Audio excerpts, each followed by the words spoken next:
အားလုံးပဲမင်္ဂလာပါခင်ဗျာဒီနေ့ချက်ပြမှာကတော့ငါးချမောင်ဟင်းဖြစ်ပါတယ်ခင်ဗျာ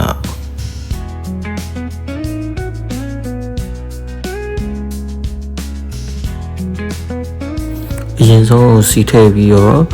နည်းနည်းကြာတဲ့အခါကျရေချက်တုံးအဖြူနေထည့်ပြီးစနင်းနဲ့စီတက်ပါမယ်ခင်ဗျာ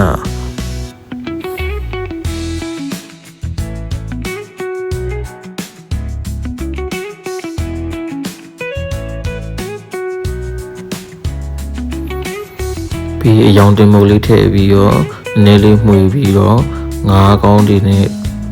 စီတက်ပါမယ်ခင်ဗျာ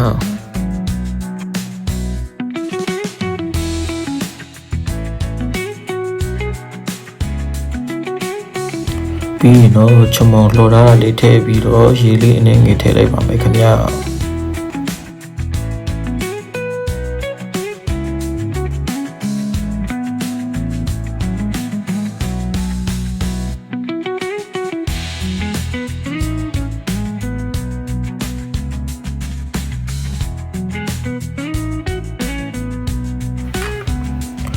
နောက်ပြီးငပီတောင်းလေးထည့်ပါမယ်ခင်ဗျာ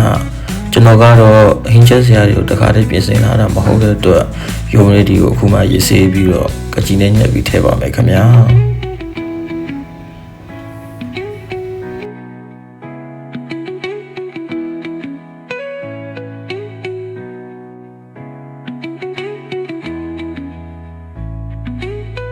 လူနေထိုင်ရပြီဆိုရင်တော့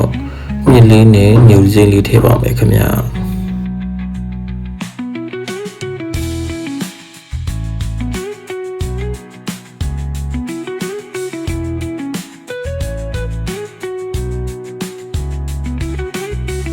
ပြီးရင်တော့အရသာမုတ်နဲ့ငပြိုင်လေးအနေငယ်ထည့်ပါမယ်ခင်ဗျာ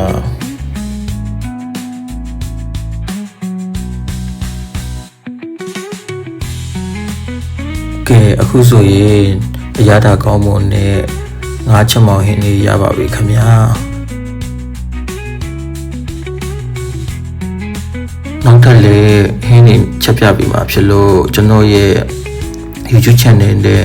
Facebook page လေးကိုလည်း follow and subscribe လုပ်ပြီးပါအောင်ခင်ဗျာအားလုံးပဲကျေးဇူးတင်ပါတယ်ခင်ဗျာ